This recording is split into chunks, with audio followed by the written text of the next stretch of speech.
Continuar a série dos 10 mandamentos. Nós iniciamos ela na última semana com o primeiro mandamento e hoje eu vou falar um pouquinho sobre a lei de Deus e o segundo mandamento. Mas eu quero gastar um tempo falando porque eu creio que se a gente não tiver um bom entendimento do objetivo dos 10 mandamentos, e nós vamos construindo isso, vocês vão perceber que nós vamos repetir isso ao longo das aulas. O porquê da lei, o porquê dessa estrutura. Por que Deus se preocupou em passar exatamente essas leis para os homens? E a gente vai reforçando isso conforme nós formos tratando cada um dos mandamentos. Eu quero convidar você a abrir comigo lá em Êxodo, capítulo 20. Êxodo, capítulo 20.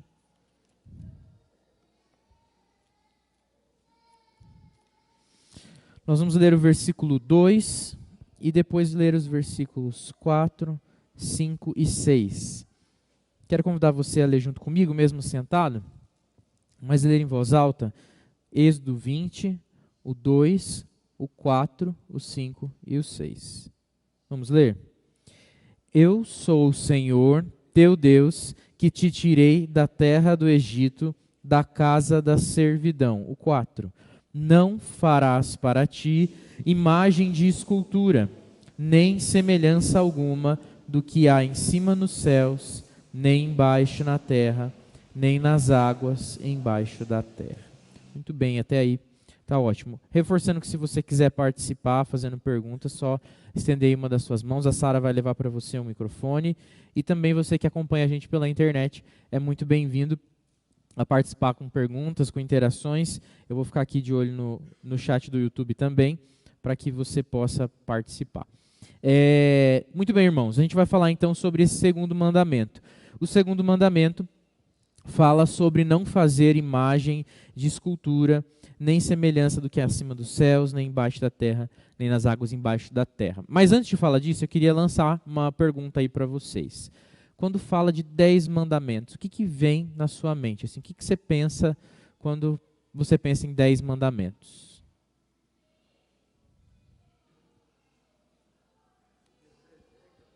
Não entendi. 10 regras para se cumprir, seu Elias falou. Quem mais?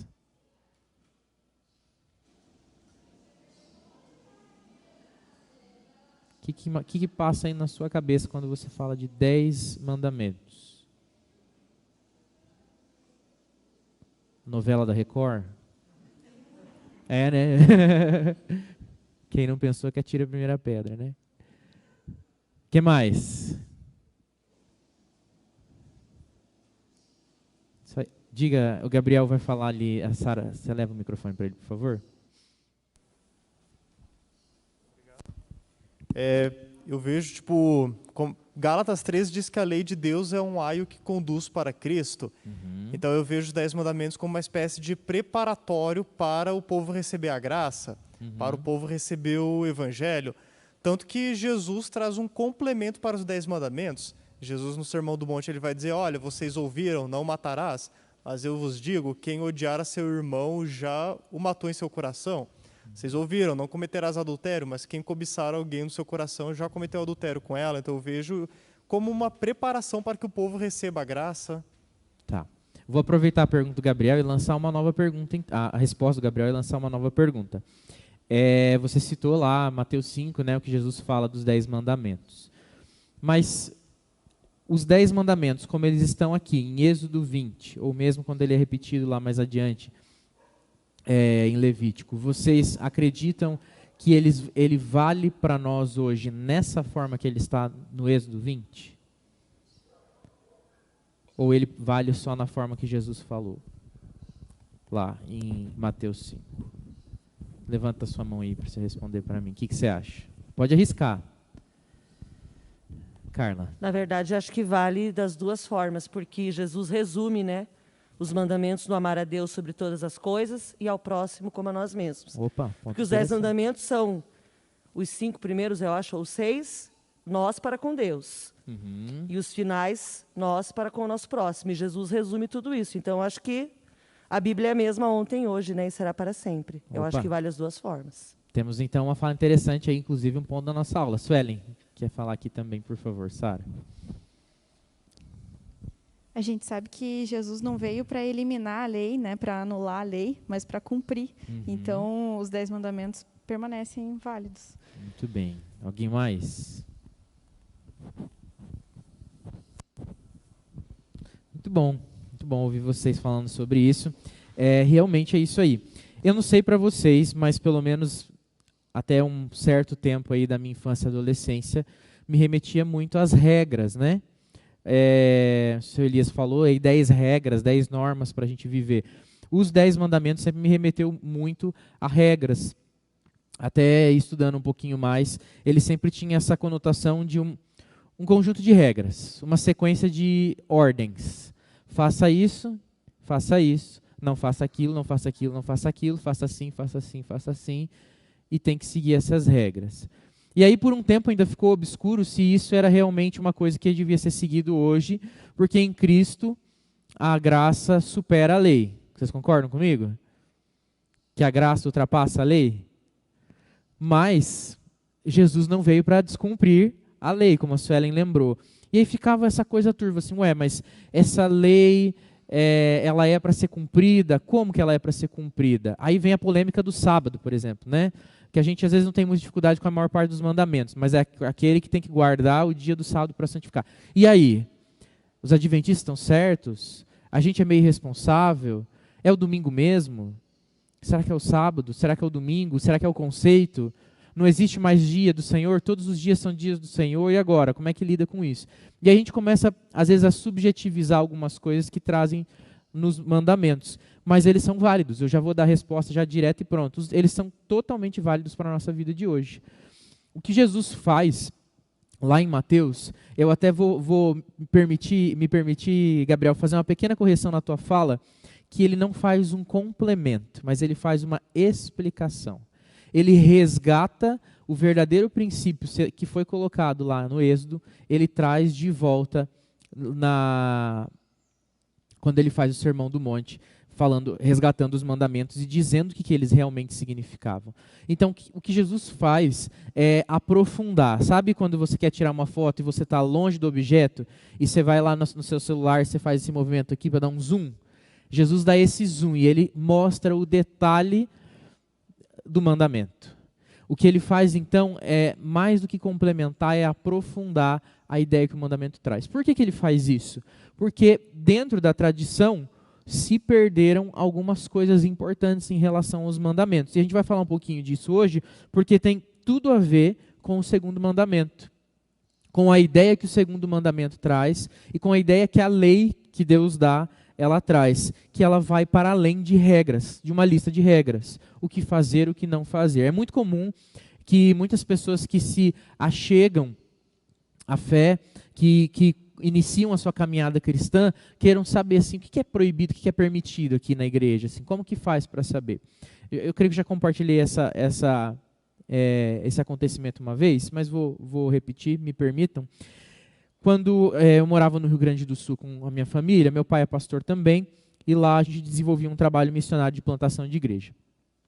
E uma das primeiras jovens que começaram a participar do trabalho de plantação morava do lado da nossa casa, era a vizinha. A mãe dela foi a primeira pessoa a se converter e a realmente iniciar uma caminhada cristã.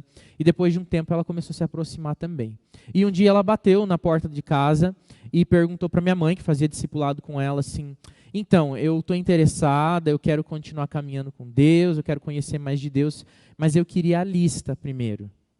Aí minha mãe falou assim: a lista? É a lista. Qual lista dela? Ela falou: a lista do que pode e o que não pode fazer. Então, às vezes a gente fica com essa sensação que Deus tem uma lista daquilo que é e aquilo que não é, como se fosse um molde comportamental. Então, assim, eu preciso saber exatamente qual é o comprimento da roupa que eu tenho que usar, o comprimento do cabelo, o corte, os lugares que eu posso ir, às vezes até o número de passos que eu posso dar no dia, não sei, né, os objetos que eu posso ter em casa que eu não posso ter, o CD que eu tenho que queimar, o CD que eu não tenho que queimar, né, se eu vou ter que fazer um procedimento para tirar minha tatuagem, ou se eu posso fazer mais. E a gente fica preocupado muito com os ritos, achando que a religião se cerca dos ritos.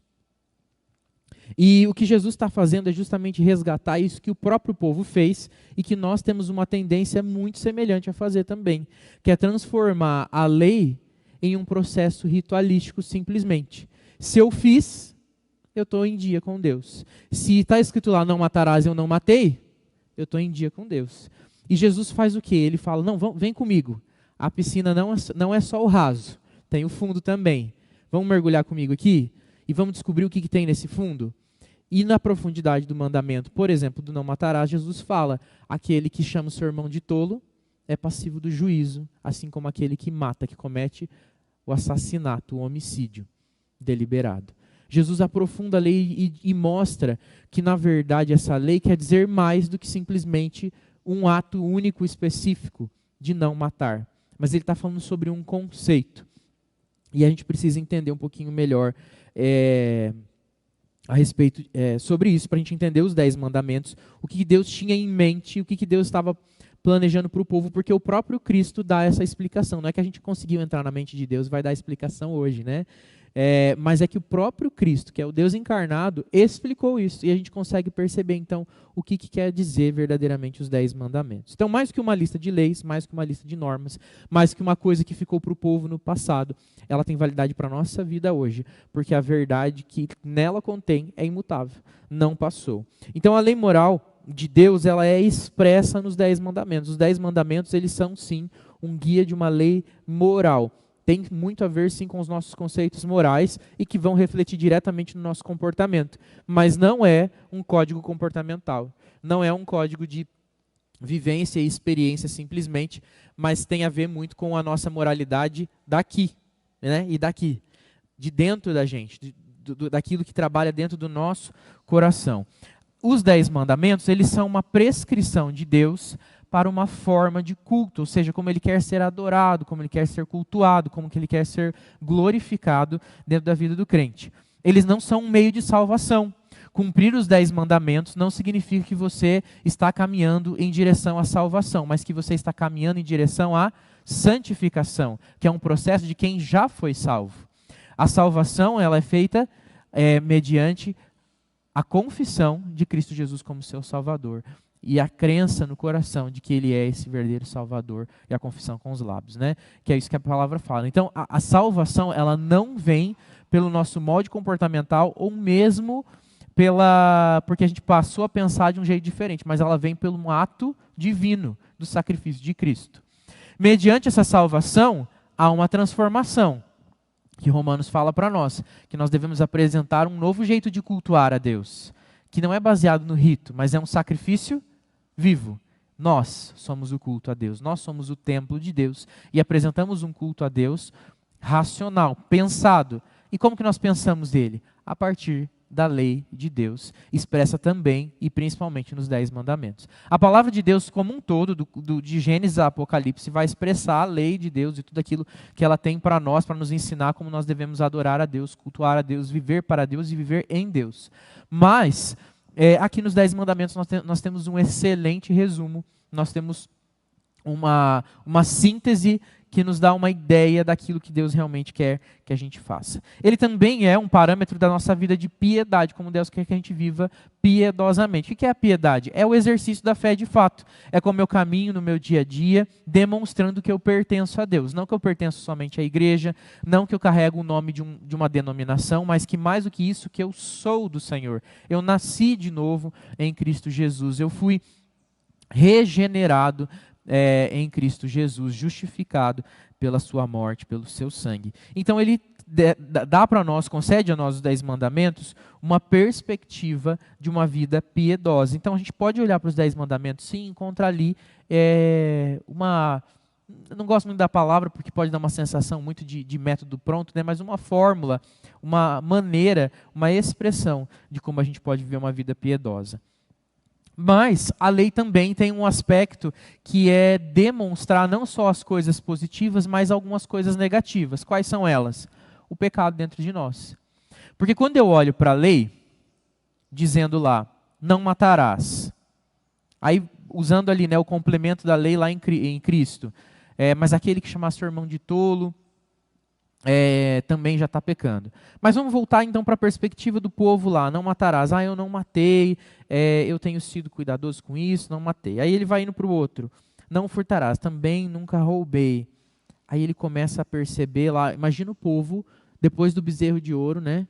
Lembrando do mandamento e falando, puxa vida, fazer imagem, já fiz e já adorei.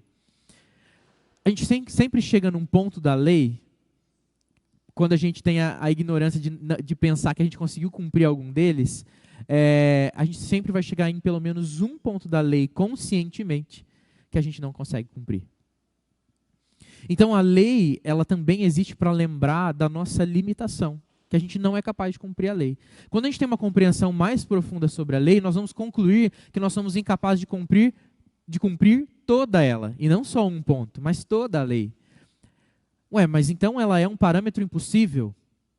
Para nós, na nossa limitação do pecado, ela se torna inalcançável. E é por isso que também a lei evidencia a nossa necessidade de ter a Cristo. Porque Ele é o único que nos permite viver para além da lei, pela sua graça. Então Ele nos convida a viver a lei pela graça, a obedecer a Deus por meio da graça, e mesmo mediante a nossa falha, isso não se torna mais condenatório, porque em Cristo Jesus nós somos então justificados, o nosso erro é justificado em Cristo. Mas a lei então revela para nós o quanto nós somos pecadores.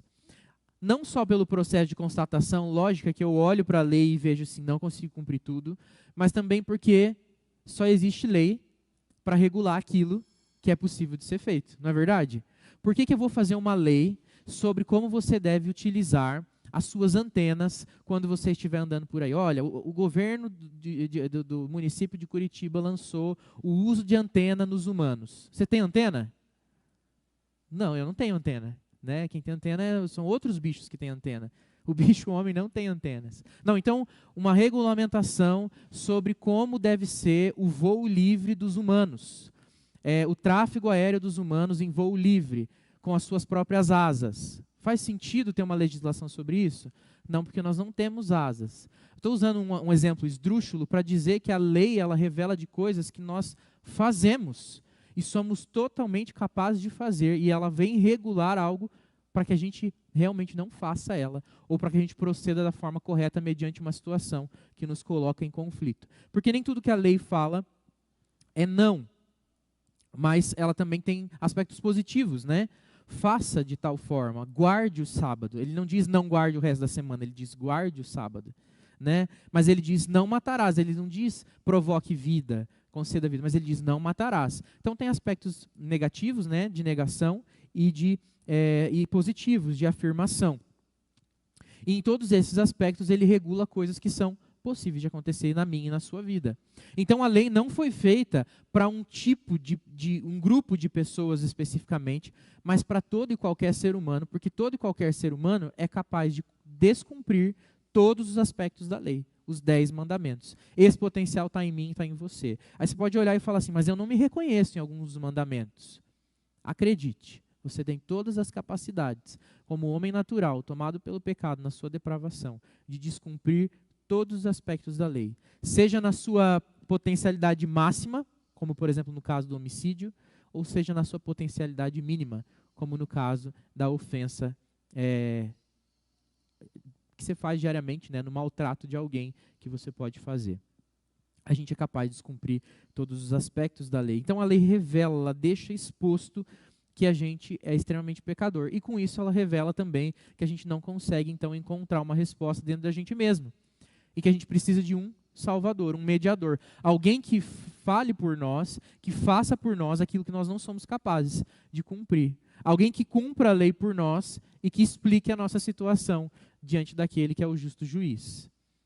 Então o próprio Deus institui a lei que revela todas essas coisas.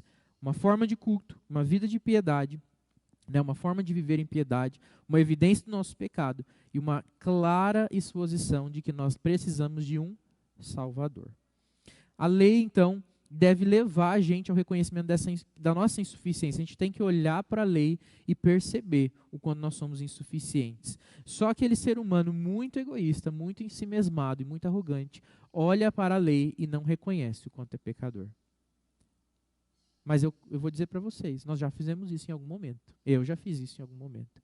Porque nós somos esses seres humanos egoístas e ensimesmados.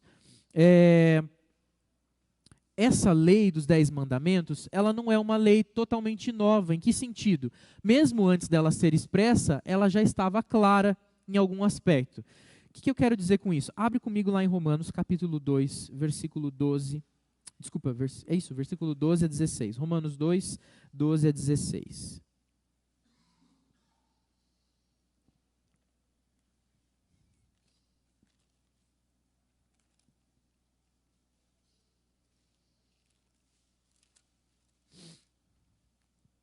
Antes de eu continuar aqui com a leitura do texto, eu vou ler uma participação aqui do Reinaldo no YouTube. Ele diz: os 10 mandamentos eram uma preparação para a vinda do Messias, um preparo no coração do homem, um manual de regras de fé e prática e obediência.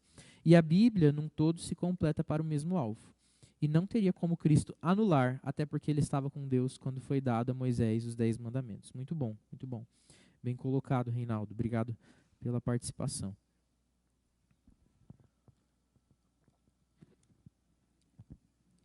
Olha que diz lá em Romanos 2, 12 a 16. Está dizendo assim, ó. Assim, pois, todos os que pecaram sem lei, também sem lei perecerão. E todos que com lei pecaram, mediante a lei serão julgados. Porque os simples ouvidores da lei não são justos diante de Deus, mas os que praticam a lei serão justificados. Quando, pois, os gentios que não têm lei procedem por natureza de conformidade com a lei, não tendo lei, servem eles de lei para si mesmos. Por quê?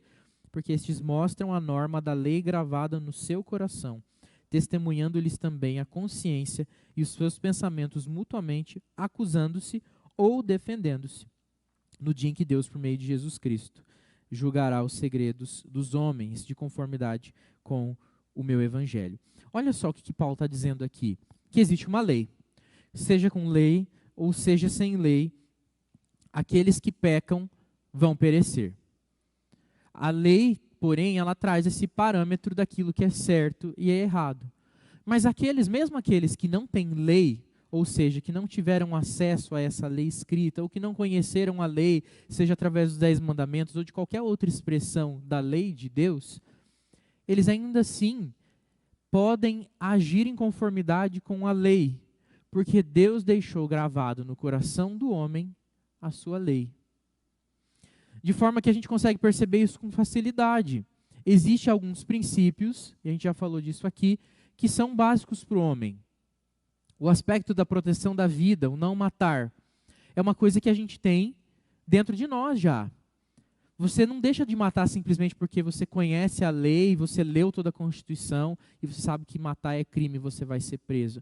Mas existe um aspecto de preservação, de um olhar sobre a vida do outro, que te faz não querer matar. Vou pegar uma coisa mais simples.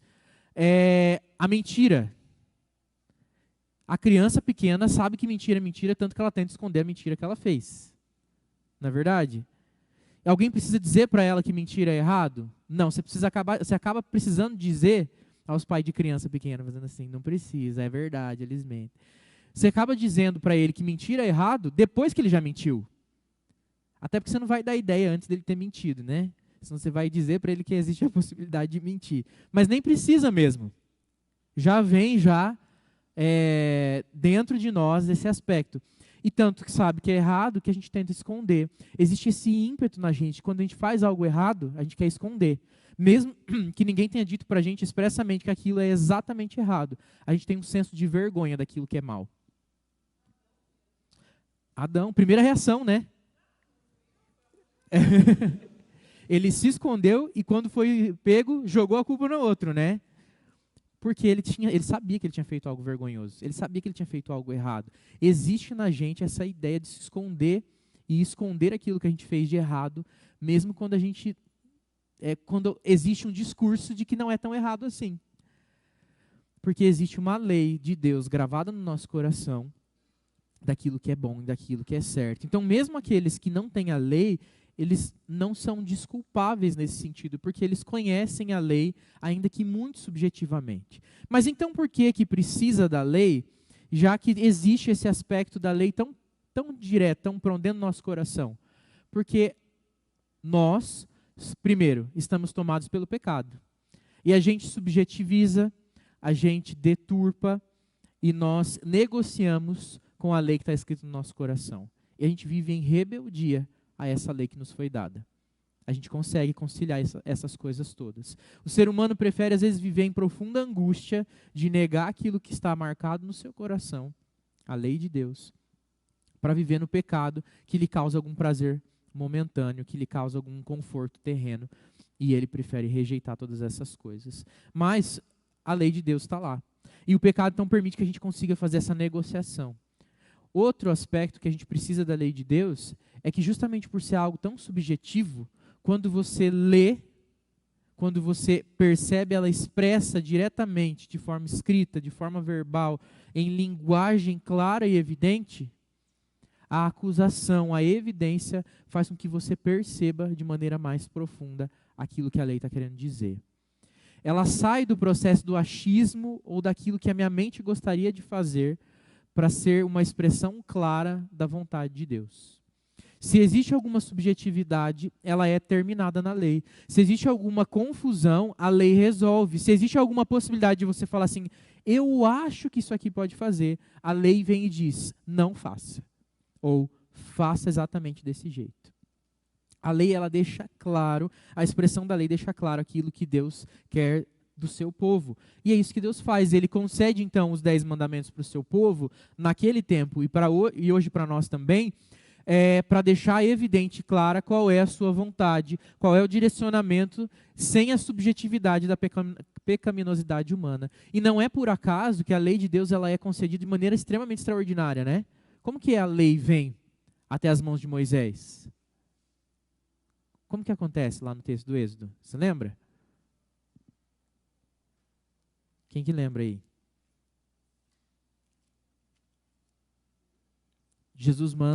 Deus manda um WhatsApp, não, é uma corrente que estava circulando, um post no Facebook. Como que é?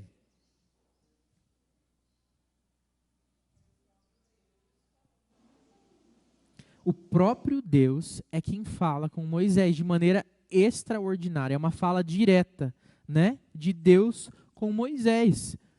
Não é uma fala subjetiva, não é uma inferência de Moisés sobre aquilo que ele entendeu da lei, mas é uma atitude extraordinária, miraculosa, fora do comum que Deus faz e escreve ali naquelas tábuas a lei, né? E expressa a sua lei ali naquele momento. E Moisés leva essa lei para o povo.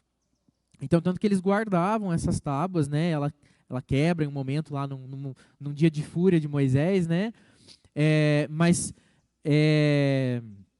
ela é uma expressão da vontade direta de Deus, sem a intervenção do que a mente humana poderia achar, pensar, compreender ou variar na sua circunstância pecaminosa. Ela vem diretamente da perfeição de Deus para o homem. Muito bem. O nosso coração, ele é contaminado pelo pecado. E a nossa inclinação da mente, ela é muito mais egoísta do que para a lei de Deus. E Paulo expressa isso de maneira muito clara lá em Romanos 7, quando ele fala assim, o bem que eu quero fazer, esse eu não faço. Mas o mal que eu não quero, estou fazendo toda hora, sem parar, né? Então, mesmo que exista uma consciência dentro de mim daquilo que é certo, a minha inclinação natural é para fazer aquilo que é mal. Mesmo quando eu anseio pelo bem. Não é muito bom falar assim, né? Mas quando eu menos percebi, eu estava fazendo mal. Quando a gente fala quando eu menos percebi, parece que alguma coisa tomou conta da gente, né? Não fui eu, é que quando eu menos percebi, eu estava fazendo. Não, você percebeu, fez, consciente, gostou. Depois você se deu conta que não era errado e que você não devia ter feito. Mas a gente não faz tomado por uma força sobrenatural, a não ser a nossa própria pecaminosidade, né? E não é um ato que alguém faz por nós e toma conta de nós. Mas o pecado está dentro de nós e ele deturpa o nosso pensamento. Então a gente quer servir a nós mesmos, o nosso egoísmo.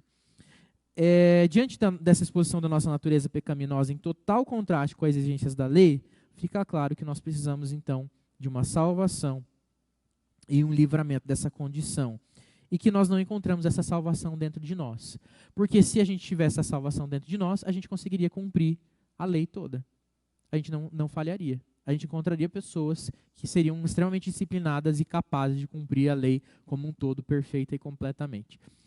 Existe uma série, Gabriela, faz um favor, que chama The Good Place. Não sei quem de vocês já assistiu essa série, mas a série, em linhas gerais, né, ela fala sobre pessoas que foram parar num lugar que era para ser o céu.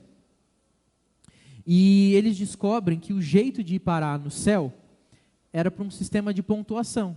Se você fizesse uma série de coisas boas, você ia juntando como se fossem pontuações, que no final fazia um balanço e via, você tinha um saldo positivo ou negativo. Se era negativo, você ia para o lugar ruim. Se era positivo, você vai para o lugar bom.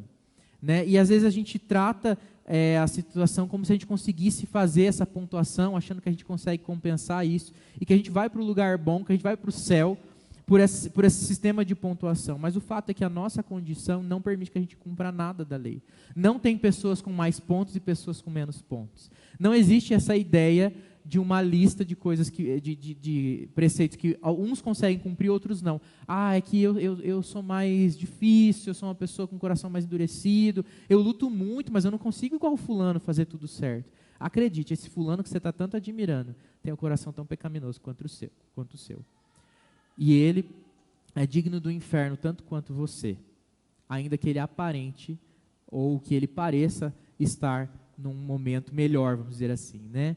O que leva a gente para o céu não é a nossa circunstância, a nossa atuação nesse mundo, mas é o ato salvífico de Deus em Cristo Jesus. Então isso precisa ficar bem claro. Então os mandamentos mostram para a gente que a gente não é capaz de cumprir a lei de Deus, de satisfazer a justiça de Deus, e a gente merece condenação, mas que existe um Salvador que faz isso por nós. O ser humano não consegue encontrar em outro ser humano ou em si mesmo a salvação, a redenção de si mesmo. Então, o profundo conhecimento de si mesmo não leva a gente a ser uma pessoa melhor, só leva a gente a perceber mais a nossa limitação. Mas o profundo conhecimento de Cristo leva a gente a conhecer a nós mesmos da perspectiva correta, que é a perspectiva divina. E aí sim, nós conseguimos viver uma vida melhor diante do Senhor. Salvos por Ele, nós somos capazes então de provar de uma vida melhor, dentro do conhecimento interno, que parte do conhecimento de Deus. Então a lei tem em si mesmo não só um duro peso de justiça, mas também tem um outro aspecto, o aspecto paternal. Você já parou para pensar que existe um aspecto de cuidado? Desculpa, esqueci do Gabriel, né? Um aspecto de cuidado na lei de Deus? Antes de eu falar disso, vai, Gabriel, fale. Desculpa, antes que eu saia do assunto, né? De boa, pastor. Uma outra coisa que... Tá ligado? Pode crer.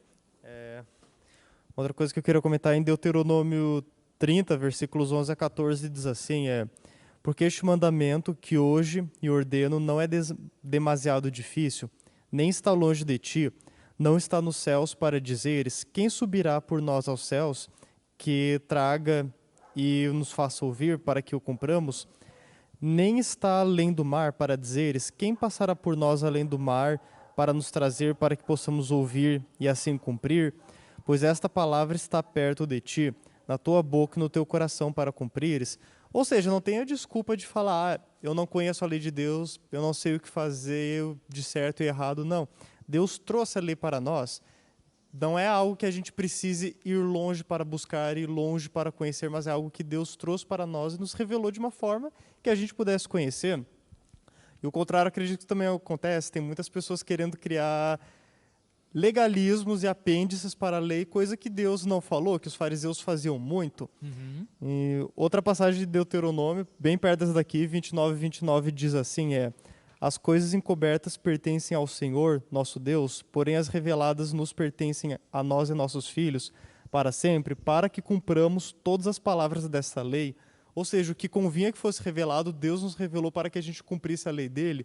Mas se alguma coisa não foi revelada, não tem por que a gente ficar se perguntando se vale ou se não vale. Né?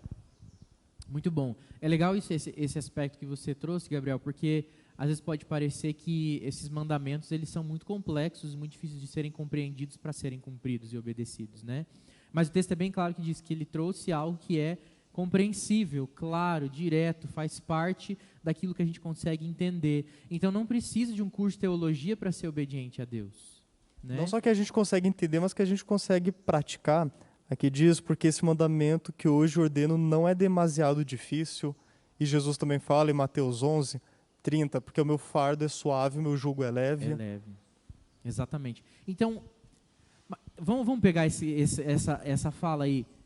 Você lendo isso, te dá um tom de incoerência? A lei é tão fácil assim? Você acha fácil a lei? Não parece que se fala assim, não, mas não está batendo, porque não é tão fácil assim. Aí está dizendo que não é demasiadamente difícil, mas é difícil cumprir a lei. Será que então a gente não tem a perspectiva errada sobre a lei? A gente não olha para ela da maneira errada e está tentando cumprir a lei não da perspectiva correta, da compreensão correta? Mas que a gente precisa de um óculos novo aí, de Jesus, para poder olhar para essa lei e entender o que ela realmente está querendo nos dizer? Muito bem. Eu acho que vem a calhar então bem esse novo aspecto que a gente está trazendo da lei, de que ela não é só então esse fardo de justiça de Deus, de que evidencia o nosso pecado, que a gente não consegue cumprir, que nos limita, que a gente vê e fica frustrado, mas ela traz um aspecto paternal, de cuidado, de olhar cuidadoso e misericordioso de Deus. Exemplo simples, bobo, repetido, mas que é didático. Quando um pai e uma mãe falam para o seu filho, não põe o dedo na tomada, é só porque ele quer ter o governo sobre todas as tomadas da casa? É um desejo de mandar na energia elétrica? É um desejo de ser o senhor da Copel? Não. O que o pai e a mãe estão fazendo quando eles falam, não põe o dedo na tomada? Não enfia um prego na tomada. Por quê? Porque vai tomar choque. É o quê? Cuidado. É uma expressão de cuidado. Exatamente, o pai e a mãe olham e eles conseguem perceber não o choque, mas o que acontece depois do choque, o que acontece durante o choque, né? E a possível consequência disso, inclusive de morte, né? Dependendo ali da tomada, da amperagem, pode matar. O pai e a mãe que olham e falam não para o seu filho, não é uma necessidade de governo. Deus não tem carência de provar o seu poder, até porque Deus não está inseguro, né, sobre quem ele é. Mas quando Deus fala não faça isso, é uma medida protetiva, cuidadosa, paternal, pedagógica. O não de Deus é pedagógico.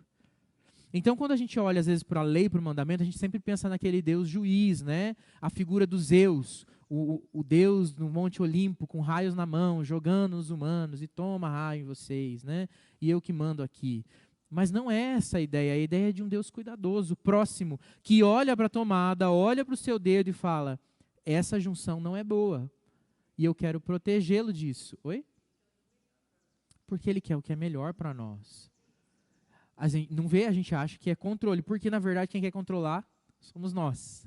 A gente não quer ninguém dizendo para a gente sim ou não, a gente quer dizer para nós mesmos, quer olhar para o espelho e dizer o que você vai ser hoje, o que você vai fazer hoje, qual é a sua vontade hoje. Né? E a palavra de Deus deixa claro para nós aquilo que Deus está fazendo para nos proteger também, para cuidar de nós. Então, se por um lado a lei revela o nosso pecado, ele revela também o cuidado de Deus sobre nós, a instrução de Deus sobre nós. E Deus sabia que se a gente só olhasse para a lei e visse a justiça, e olhasse para a gente e visse o pecado, e olhasse para a lei e visse a beleza daquilo que é puro, aquilo que é bom, não seria o suficiente para a gente se apegar à lei.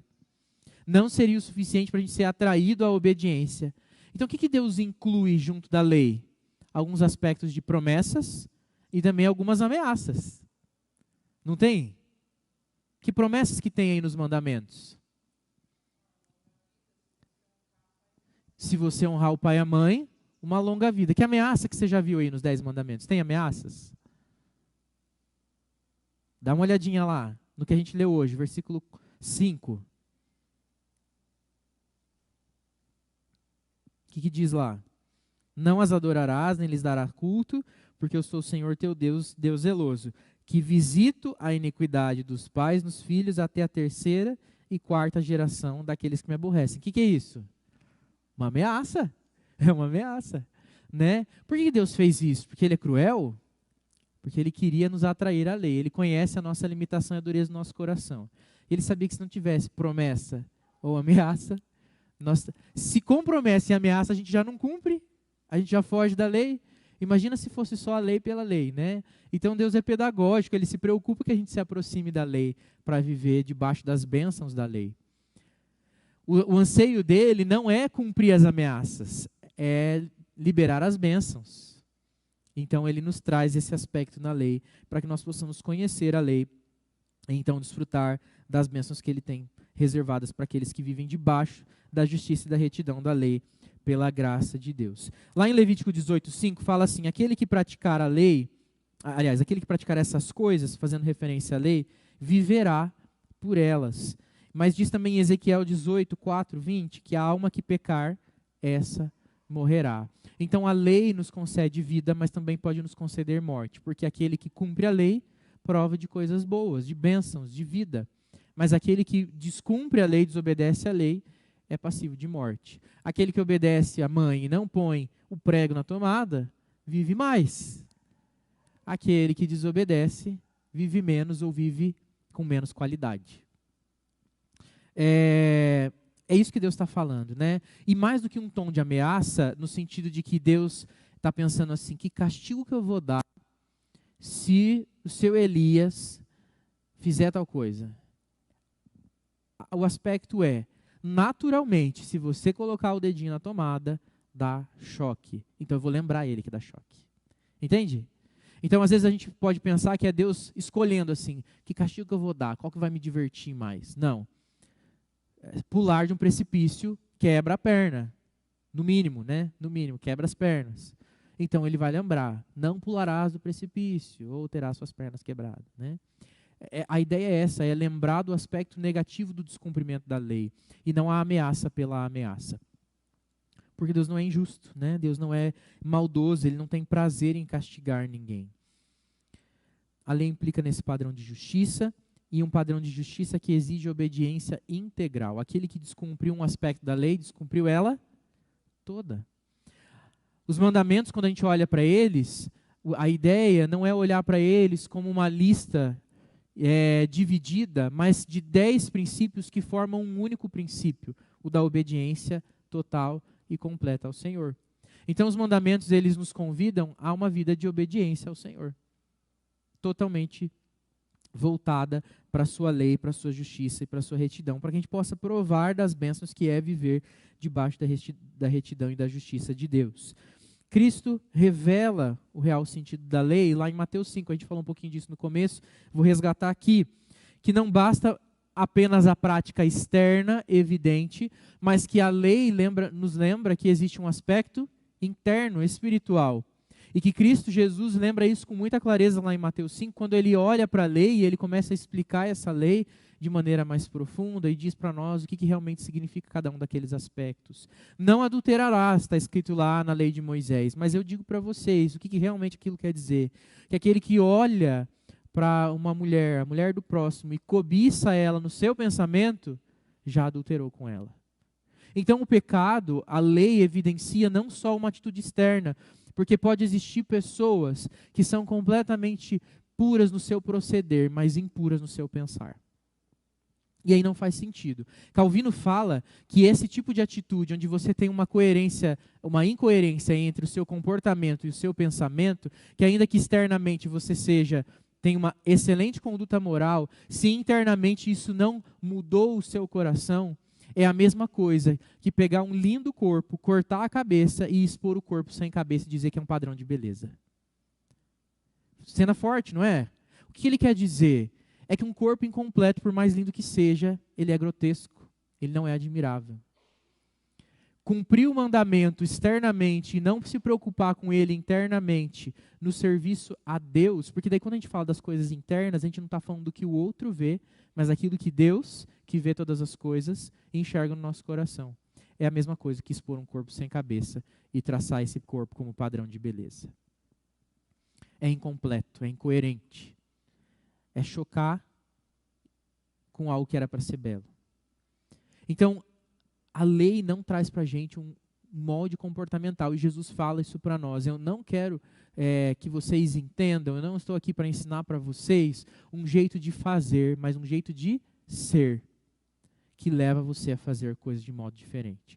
Porque quando você se apega só no fazer, você vai voltar naquilo que eu falei, você olha lá, não matarás, não matei, cumpri, estou em dia com Deus.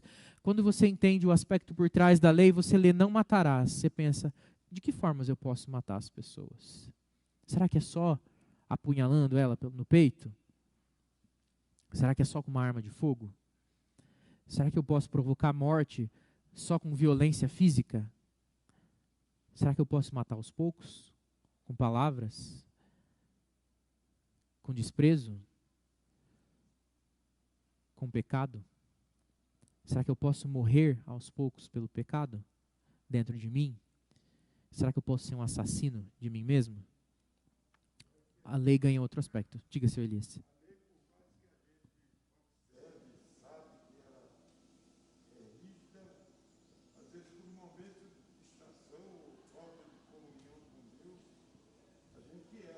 Isso. Às vezes até sem querer. Por exemplo, no trânsito, o Detran não coloca a lei lá para arrancar dinheiro da gente, ele coloca a lei para orientar a gente. Isso. E esse dia eu, sem querer, eu passei numa lombada eletrônica, por falta de Atenção, né? uma simples distração de querer passar ali a 50 por hora. Nem vi. Quando vi já tinha passado. Aí eu recebi a notificação, minha filha falou assim, pai, dá para o senhor recorrer. Eu falei, vou recorrer em quê? Se eu passei errado. Eu vou pagar. O que é que eu vou falar lá? Vou falar mentira? Vou falar que eu estava indo para algum lugar que realmente não estava? Então, não, eu errei, vou pagar a multa, vou ganhar os pontinhos, e é isso que acontece com a lei de Deus. Esse é o pontinho que ninguém quer fazer, né? Marcar, né? Seu Elias, é legal esse aspecto que o senhor trouxe da lei, porque a lei nossa, né, humana, de cidadão, ela funciona bem por esse princípio mesmo. Mas eu quero que a gente olhe um pouquinho mais a fundo, porque às vezes a gente tem a impressão do sem querer, sem perceber. Se o castigo de passar na lombada eletrônica fosse a morte de um familiar, o senhor não acha que a gente ia prestar atenção em todas as lombadas eletrônicas? A gente se permite distrair porque a gente não percebe o castigo real da lei. O que eu quero dizer aqui é que às vezes a gente se permite, porque a gente sente que o castigo foi pequeno, a gente deixa se distrair um pouco. O pecado, ele tem um castigo de morte e a gente não pode se permitir tanto quanto a gente acaba se permitindo no pecado.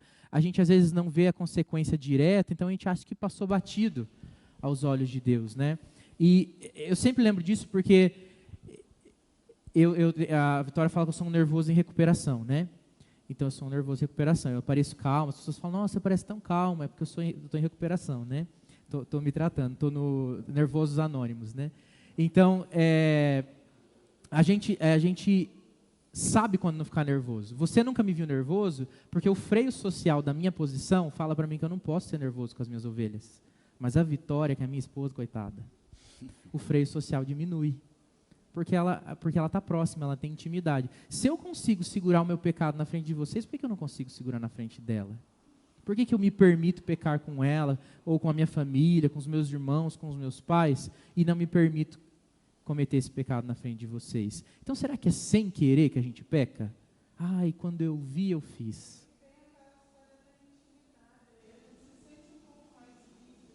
De fazer assim, né? Você também está nos Nervosos Anônimos? Mais um dia, né, Carla? Isso aí. Não é, né? Não, é uma luta. Paulo, por favor, presbítero. Pastor, Diga. bom, os 10 mandamentos é uma expressão da lei de Deus, certo? Que caminhamos para a santificação, como o pastor já mesmo colocou, né? Então, ela foi determinada para... É difícil, é complicado mesmo, não é fácil, é desafiador. Mas dá para se cumprir, certo? Eu vou pegar a fala do presbítero Elias, porque eu vou confessar para os irmãos, eu sou meio desobediente. Eu sou meio... Se a via é 70, e eu digo, por que colocaram a 70 se dá para você andar 90 aqui, né? Pô, porque tem horas que estão 3 pistas a 70 por hora. Você diz, poxa, que engenharia é essa que fez esse estudo aqui? Aí, mas tudo bem, aí, é uma lei que tem que ser cumprida. E eu, a semana passada, levei uma multa, porque era 70, eu passei a 79. Então, é o radar móvel, sabe, seu Elias? É o guarda que fica lá te pegando. Então, eu acho uma baita de uma sacanagem também, mas é uma lei que tem que ser cumprida. Está ali determinado a forma que você tem que andar. Então, nós mesmos somos desobedientes às leis. Né? Eu tenho essa dificuldade. Eu tenho essa dificuldade. A né? gente desobedece a lei comum, né? Exatamente, a lei comum e desobedecemos a lei divina também, né? Então, mas o que eu entendo é o seguinte: quando você está caminhando e obedecendo a lei que Deus determinou, você caminha para essa santificação, você percebe quando você erra, você se arrepende, muitas vezes você chora, né? Porque você caminha para essa santificação. Então isso é importante, sabe? Eu entendo isso como muito importante nessa caminhada com Jesus, sabe? Eu tenho, às vezes, algumas pessoas que eu entendo que elas são pessoas que são cristãs, mas eu já ouvi e presenciei muitas vezes elas falarem palavras horríveis, assim como miserável, lazarento, só que depois elas caem em si, elas se arrependem que realmente cometeram um grande erro, um grande pecado, digamos, e aí não é só dar um tiro, não é só dar uma facada, você acaba matando muitas vezes a pessoa Uma palavra com dura, essas né? palavras. É isso né? mesmo. Paulo lembrou a gente de que o cumprir a lei, nós temos a nossa limitação, né? Por conta do pecado que ainda é uma luta dentro de nós. E viver debaixo da lei não é que a gente vai alcançar uma perfeição, mas que a gente vai perseguir ela com toda a intensidade que a gente pode. E que quando a gente cair, a gente vai chorar de arrependimento, né? Isso vai doer dentro de nós. A gente não tem prazer em infringir a lei. Porque mesmo que a gente descumpriu a lei por um descuido, por um rompante, nós sabemos que erramos, né? E a gente não vai se justificar, né, seu Elis, falando, não, é que eu estava fazendo não sei o quê. Porque aquele que se justifica quando erra é porque ele não admite que errou. Ele não consegue admitir que ele é capaz de errar. Mas aquele que olha para o seu e fala, olha, eu não devia mesmo ter feito. Mas eu fiz, então eu tenho que lidar com as consequências disso, eu vou me consertar como eu puder me consertar, eu vou pagar a multa, eu vou pedir perdão, eu vou lá conversar com a pessoa, eu vou desfazer o que eu fiz de errado, eu vou, enfim, sei lá, consertar a situação. Isso demonstra também a nossa caminhada com Deus mediante a obediência da lei. Então, quando eu reforço aqui, eu acho que é importante essa fala, porque às vezes a gente fica muito nesse reforço, né? Cumprir a lei, fazer a lei, obedecer a lei, dando uma sensação que a gente tem que fazer, vai conseguir alcançar ela toda. Não consegue, porque senão Jesus não precisava ter vindo. Mas em Cristo nós conseguimos voltar e continuar a caminhada mesmo quando a gente escorrega na lei. Eu acredito que, na verdade, o que pode acontecer é se tornar cada vez menos frequentes os escorregões na lei. É se tornar uma caminhada mais próxima de Deus. O senhor Elias falou disso. Por falta de comunhão com Deus, às vezes a gente acaba pecando e se perdendo ali no caminho, fazendo aquilo que é errado. O segredo está na comunhão, no andar com Cristo Jesus. E a lei se faz viva dentro de nós, porque Ele é a palavra encarnada. E quando fala que Cristo é a palavra encarnada, é que Ele é a própria lei. Se eu tenho a lei que vive dentro de mim, o Cristo encarnado, então mesmo quando eu, Lucas, escorrego na lei, o Cristo que vive em mim justifica o meu pecado, mas me lembra que eu preciso me arrepender e renovar a minha caminhada, né? Realinhar a minha jornada em direção a Ele, em direção àquilo que é certo. Outra coisa interessante aqui é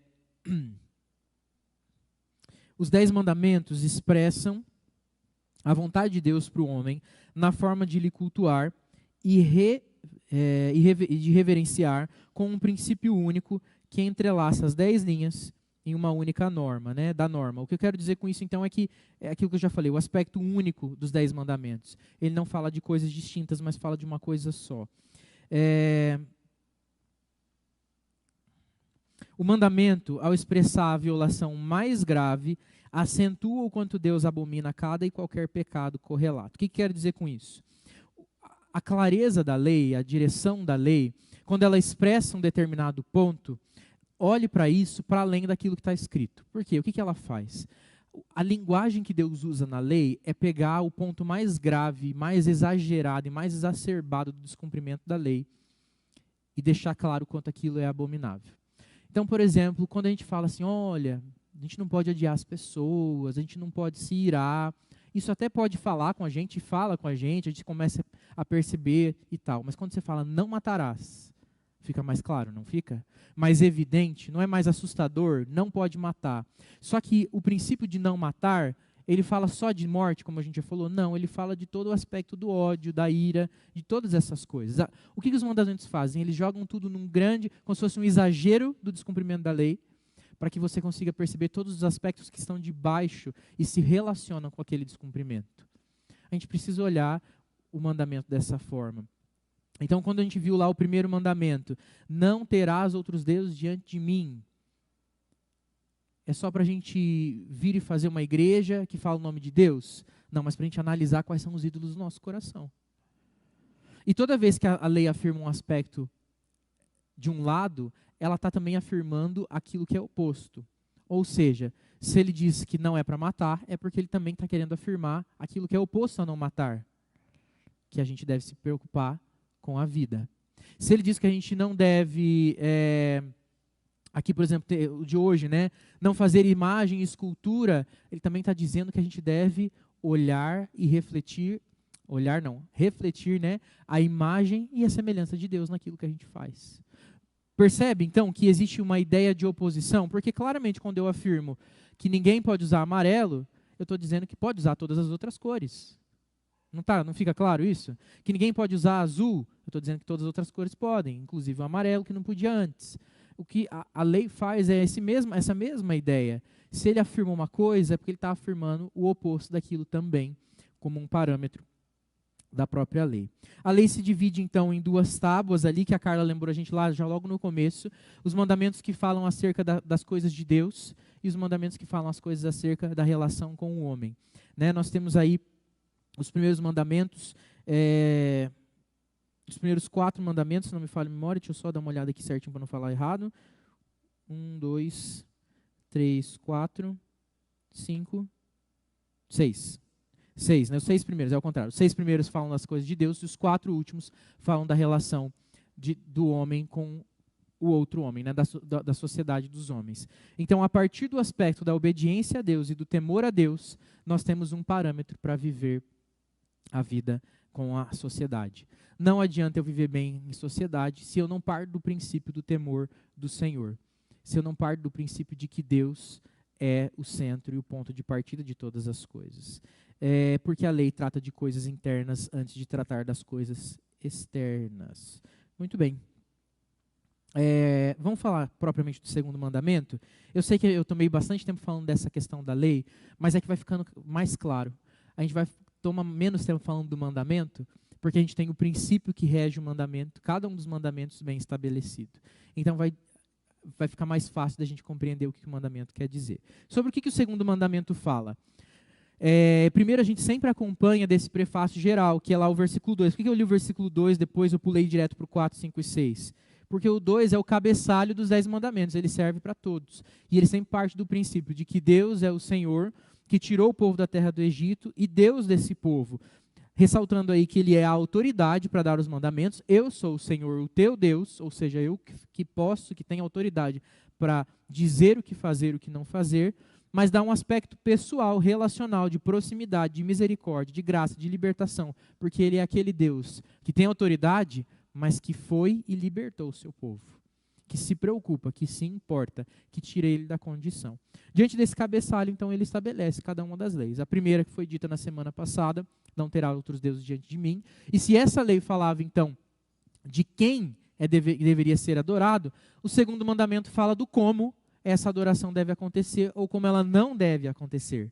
Porque ele diz assim, não façam para ti imagem de escultura, nem semelhança alguma do que há em cima dos céus, embaixo da terra, nem nas águas debaixo da terra. Era muito comum naquela época que os povos pagãos utilizassem de coisas da natureza, de elementos da natureza, para forjar os seus deuses, para poder materializar os seus deuses. Então eles adoravam o Deus Sol, o Deus Lua, o Deus das estrelas, o Deus do mar, o Deus do vento, o Deus daquilo, o Deus dos animais, e sempre eles tomavam figuras e formas na criação.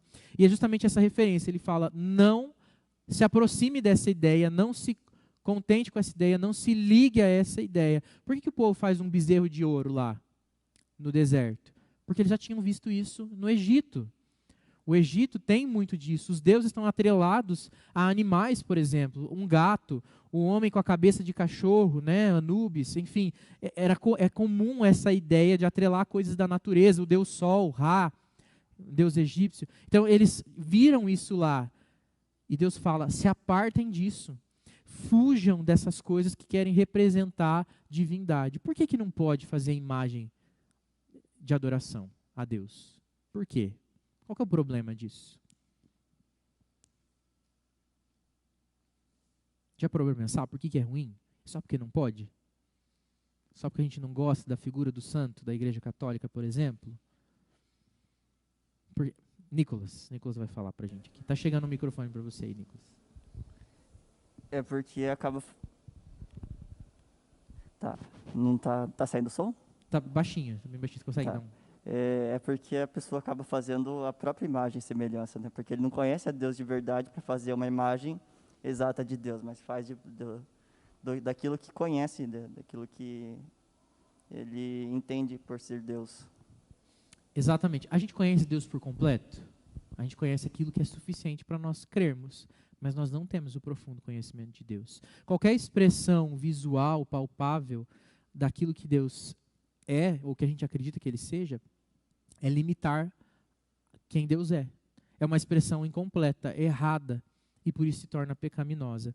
O aspecto aqui, a lei aqui tem dois aspectos. O primeiro é de não adorar nenhuma imagem, e o segundo é de não fazer nenhuma imagem. Tanto da ideia de que você não vai atrelar a natureza, um poder divino, a outras pessoas, um poder divino, ou a coisas, um poder divino, quanto a ideia de que você não vai adorar a Deus, mas traduzir Ele em uma imagem. Em uma imagem. A gente tem que tomar muito cuidado com isso, e esse até é um assunto polêmico aí. A nossa igreja viveu uma questão dessa. Quem já tinha percebido que antigamente no símbolo da igreja presbiteriana tinha uma pomba em queda livre? Já tinha percebido? Que simbolizava ali a descida do Espírito Santo na sarça ardente. Se você conhece, não está aqui, né? O da IPB não está. Tinha ali. Foi tirado. Por quê? Porque entenderam que havia esse conflito com o mandamento, né? Uma representação da divindade. Eu vou ter o capricho de polemizar um pouquinho, mas pensa aí um pouquinho. Você já viu o material que a gente usa, por exemplo, nas escolas bíblicas? Existe a figura de Jesus lá desenhada? É pecado? Está infringindo o segundo mandamento? E aí? O que vocês acham? Como? Ninguém está adorando, é só uma figura. Foi isso que você falou também, né, Carla? Alguém mais pensa alguma coisa diferente? Perceba, a gente precisa olhar o mandamento com profundidade. O que ele fala? Não farás imagem de escultura para adorar. Não as adorarás, nem lhes darás culto, porque eu sou o Senhor teu Deus, Deus zeloso, que visita a iniquidade dos pais e dos filhos. Então, você quer falar? O microfone está vindo. Diga, pode fazer. Tá ligado. Tá ligado. Não gosto de falar de máscara. Então. Eu percebo que, na verdade, Deus está aqui já falando com um povo que ele havia tirado da escravidão. Isso. Certo? Então ele está dizendo assim, ó, agora é o seguinte, vocês vão adorar a um Deus só. Exato. Momento de agradecer, de gratidão a mim. Não terá outros deuses. Então vocês já sabem quem eu sou, né? Então não adorem a mais ninguém. É o que eu entendo que esse mandamento está dizendo, e então isso hoje serve para nós. Quem nos dá tudo que nós precisamos é Deus.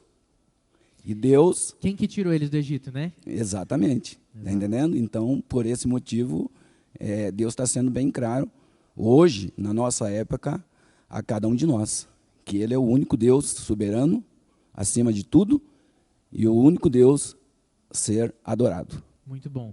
Então, se Ele é o nosso único sustentador, por que nós vamos ter outros deuses, né? Você quer falar, Anderson, também? Não? A Carla vai falar. Não, é só complementar. Eu acho que ali o fato de criar qualquer imagem de escultura das coisas que há no céu e tal, seria adorar as coisas criadas e não o Criador. Isso aí. É isso mesmo. Esse é o princípio. A ideia é você conseguir... E existe gente que faz isso? Muita gente. Aliás, gente, eu fiz faculdade de biologia. O que mais tem é gente empregando valor na criatura que não existe e esquecendo do Criador. Uma hipervalorização da criatura, inclusive do ser humano. Uma hipervalorização da natureza, em detrimento do ser humano, em detrimento de Deus. Então, veja que não é essa a ordem que Deus estabelece. É Deus que cria o homem à sua imagem e semelhança e o coloca para governar sobre a criação. E é justamente essa inversão que é o que o mandamento está dizendo para a gente. Cuidado para não inverter as coisas. A gente leu hoje no Salmo 19 que os céus proclamam a glória de Deus, mas eles não são o próprio Deus. Eles proclamam a glória de Deus. O firmamento anunciam a obra de suas mãos, mas não são o próprio Deus e as suas mãos. Um dia discursa, outro dia e tal, e ele vai dizendo que a natureza ela fala de quem Deus é, mas ela não é divina. A natureza ela é exuberante, maravilhosa, encantadora, mas ela não tem poder divino, ela não tem vida própria. Gaia, a ideia de Gaia, né? Não a Gaia aqui da nossa igreja, né? A ideia do Deus Gaia, da terra, né? Que é essa ideia de que a natureza é a mãe natureza. Nós não acreditamos. Se você usa essa terminologia, para de usar isso.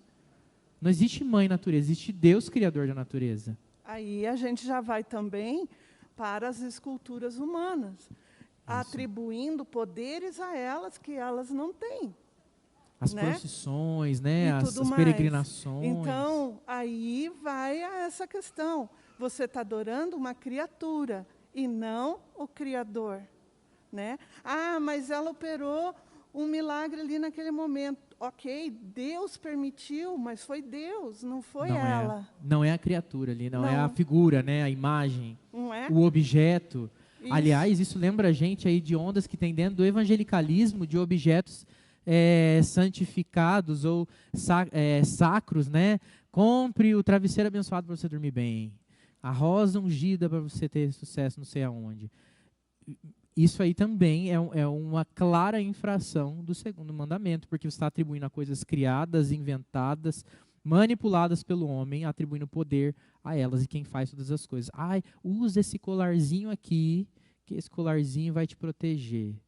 Esse anel aqui conta do seu humor, ele troca de cor e aí você pode alinhar a sua aura com os astros, sei lá, né? Mas cuidado com essas coisas, porque eles atribuem aspectos de adoração. Esse mandamento, ele fala de uma coisa que é bem séria. Deus estabelece com o seu povo uma relação de casamento. A igreja, a noiva, Cristo, o noivo, e nessa relação o que Deus exige de nós é obediência e fidelidade, pureza. Pureza e fidelidade. E quanto mais puro o proceder do marido, mais pureza ele espera da sua esposa. Deus, ele se compromete conosco na aliança que ele faz conosco com uma pureza de altíssimo padrão, com uma castidade, uma fidelidade que não tem mácula nenhuma, mas é perfeita.